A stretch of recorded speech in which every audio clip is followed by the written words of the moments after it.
Daryl Brooks was a peculiar figure. As we later learned through his behavior in the trial, he was clearly a very disturbed and angry man, but beneath the surface is someone very confused and desperate to be accepted and adored, with a peculiar way of thinking about the world. Over the years, Brooks was apparently an active Facebook user, publicly expressing viewpoints reflecting the ideology of the Black Hebrew Israelites, more specifically, conspiratorial black nationalist and anti-Semitic beliefs, not a far cry from some of the ideologies Kanye West has been expressing in recent years. Speaking of mentally unstable rappers, Daryl Brooks himself was actually a rapper too, releasing music under the name Mathboy Fly. On July the 10th, 2018, he releases the Mathboy Fly music video for the track Fly Stuff. The lyrics were all about selling drugs and killing ops, but people weren't really buying his persona, and the comments are now roasting him hard. This guy has a real way with words. He'd make a good lawyer. He's about as good a rapper as he is a driver. For the first time in his life, he's gonna know what real bars are. Man, if you ain't made it by 39, well, you do the math. In the video, he wears a red blood bandana, and some allege that he may have actually been a member of the Blood Gang. In fact, a recent, very low-quality video popped up online showing Daryl Brooks before the parade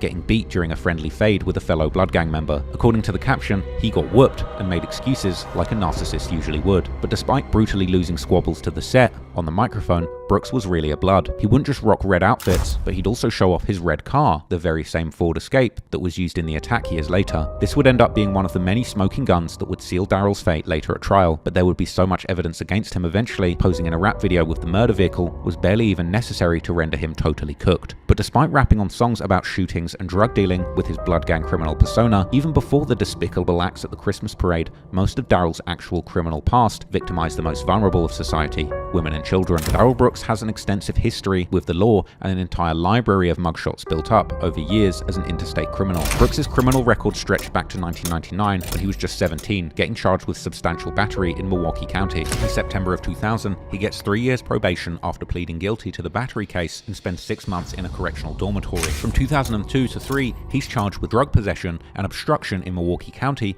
and sentenced to 70 more days in the House of Corrections. Brooks then had more criminal charges for obstruction in Manitowoc, Wisconsin in 2005, failing to appear in court with a judge issuing a warrant. In November 2006, 15 years before the attack, Brooks pled guilty to felony statutory seduction after impregnating a 15-year-old girl in Sparks, Nevada. Pleading guilty in March 2007, Brooks was sentenced to 12 to 36 months at Waukesha County Jail in Reno. Now clearly, a man suffering some personal demons, we would actually get an insight into exactly what might have influenced Daryl to live outside the confines of the law, and apparently, a big part of this was meth. While inside, Brooks was bizarrely interviewed for a documentary about methamphetamine addiction called Crystal Darkness, where he explained how the drug completely takes over your body when you're on it, and that he'd felt he let his children down with his drug use and criminal behavior. But despite his convictions, Brooks later defended his actions, openly admitting what he did in a video he himself made where he denied being a PDF file. All out all of a sudden now let me explain that. 10 years ago, 2006, I caught a case with my oldest daughter's mama. Yes, my baby mama. She's from Oakland. I was busting moves in Nevada. I meet the bitch. She says she want to get down, so I'm on the bitch. I'll take her to Nevada. You know what I'm saying? I get cracked. You know what I'm saying? I didn't know the bitch was 16 at the time. She gave a statement to the police and told them, yeah, she was that I was and that she was 16 and that I didn't know that. Okay. He was released in September 2008, and he would return to Wisconsin Rapids, where he'd get another criminal charge. In August 2009, pleading no contest and being found guilty to a 2005 obstruction case, only getting sentenced to 2 days, which was considered as time served, and the following year being charged with strangulation, battery, and criminal damage to property after a woman told police that he shoved her to the ground during an argument and grabbed her throat, eventually pleading no contest to the strangulation charge and having the other charges dropped as part of a plea agreement, landing him 90 days in jail with work release and 3 years probation. Brooks continues this pattern of criminality as the years go on, catching numerous petty charges like resisting an officer and trying to flee when he was stopped for not wearing a seatbelt. This violates his probation from the strangulation case, triggering 11 months in jail plus 37 days for the new resisting charge. Bear in mind, Brooks is now a registered S offender and gets in trouble for using a false address on his registration, and he's eventually arrested for failing to obey the S offender laws and not complying with the registry since 2008. By the time of the vehicle attack in 2016, Brooks actually still had an outstanding warrant for allegedly committing a statutory S act in Sparks, Nevada in 2016, and he had apparently moved back to Wisconsin from Nevada and failed to register properly there. Despite this, or perhaps because of his refusal to participate in the program, it seemed that Brooks was still able to juggle romantic relationships and baby mamas in the years leading up to the deadly incident. By the time of his arrest for the 6 murders, he would have fathered a total of 3 children with 3 different women. How old are your kids? My son is grown. My oldest daughter is 14, and my youngest daughter is 7. You said your oldest son's grown. How old is he? He's 18. They all live with you then in Milwaukee? Well, my son doesn't. Your son doesn't? My son doesn't. Okay. Have you ever been married? No. 3 baby mamas or 2? 3. 3? Are they all whack? Or just one? No, my son's mama is, like, she's from out this way. She's from New Berlin. Grew up in New Berlin out here. Sweetheart.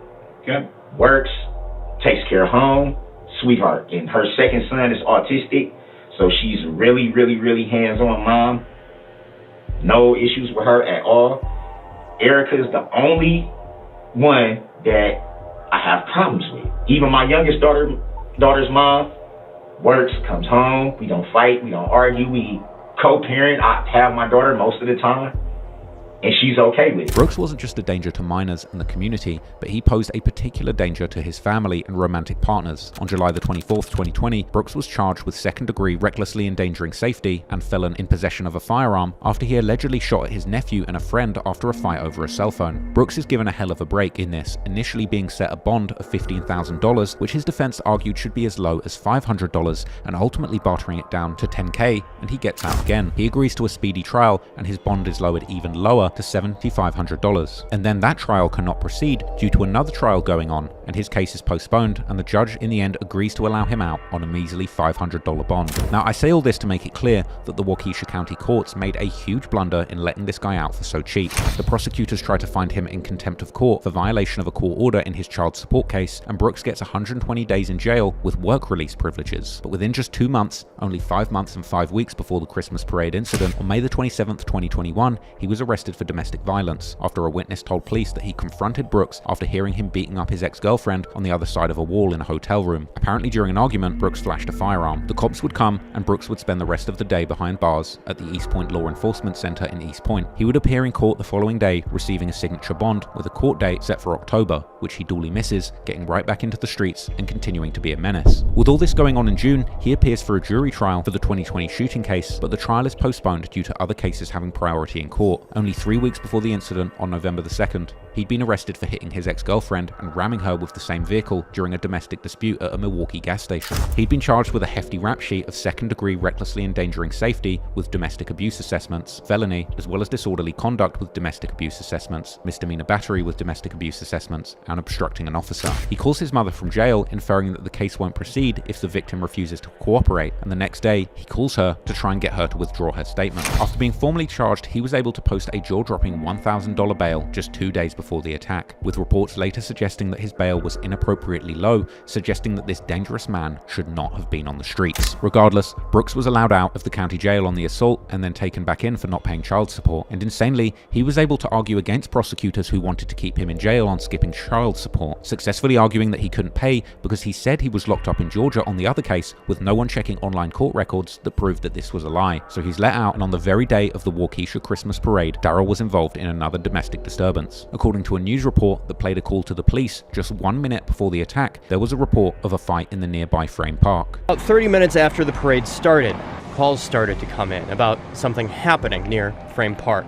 There's 2 citizens with me on Hartwell and White Rock saying that there's a fight in progress, and one of the squads go meet with where the subjects are that are claiming that this fight happened. It seems that right before he snapped, he'd had some kind of argument or altercation with a woman and had flown off the handle and decided at this point to snap and go on a rampage. As you already know, the terrible events that took place that day when Daryl Brooks decided to do one of the most selfish things a man could possibly do. Now let's take a closer look at the immediate aftermath of the incident and what ended up getting him caught. The Waukesha police would give an update on the case to the news in a press conference following the incident, announcing an unnamed person of interest was already in custody. The Waukesha Christmas parade was taking place when a red SUV drove through the barricades westbound, heading down Main Street. The vehicle struck more than 20 individuals. Some of the individuals were children, and there were some fatalities as a result of this incident. We will not be releasing information on fatalities at this time while we are working on notifying the family members of the deceased. We're no longer looking for a suspect vehicle. We do have a person of interest in custody at the moment, but this is still a very fluid investigation. Even the president at the time, Joe Biden, would comment on the tragedy, so you know that the authorities would be taking it seriously. That 5 families in Waukesha are facing fresh grief, a of a life without a loved one. But as the dust settled on the despicable rampage that took 6 people's lives, the same day of the attack, the police would recover the damaged red Ford Escape. It turned out that Brooks dumped the car, and court would later see footage of Brooks moving around on foot after the attack and crashing his SUV. One video showed him running into someone's yard from sirens, with his hands on his head, looking distressed.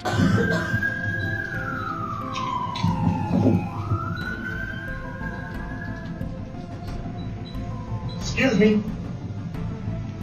He would be recorded on a Ring doorbell attempting to get help from a resident and claiming to have called an Uber and asking for help finding it. The resident had no idea about the attack that had just happened. The kind-hearted soul even went as far as to allow Brooks into his home, giving him a sandwich and allowing him to borrow a jacket. However, the niceties didn't last long, and the police would eventually arrive to arrest 39-year-old Daryl Brooks, with the cops catching him on the stoop and arresting him on site.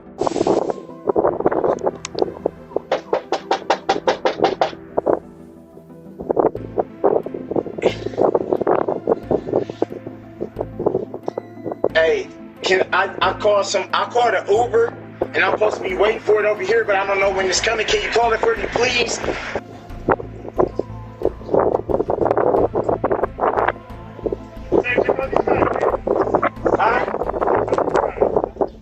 up! Put your hands where I can see them! Whoa! Hands up! Hands up! Hands up! 26, 500 block of Elizabeth. 26. Finally, after years of chaos, which reached heights unimaginable, Waukesha police finally got Daryl Brooks off the streets, but it was far too late. 2 days after the incident, the number of injured was counted at 62, and the dead at 6. Vigils would be held across the city on November the 22nd. Hundreds showed up tonight for a candlelight vigil for those killed and injured in Waukesha, Wisconsin. People here wanted to keep that focus on the lives that were lost and also those dozens who were hurt, some of them tonight being remembered through tears. Killing 5 and injuring 48, including 18 children. 39-year-old Daryl Brooks of Milwaukee ran over marchers and watchers. And to think what caused each dent in that metal is enough to break this city's heart. No brake lights, no stopping, just plowing through people. That guy was evil. Brooks had a decades-long criminal record that includes arrests for drugs, battery, and domestic abuse. Tonight, we mourn and grieve with you. When tragedy struck this great city, the community responded. Candlelight flickered across Cutler Park during an interfaith prayer vigil to remember the innocent killed and the many still fighting to live. We grieve together right now, and we will heal together moving forward. Waukesha looking for strength and resilience as a long road ahead begins. As we move forward, may we all serve towards the betterment of our world. Tonight, we are all Waukesha.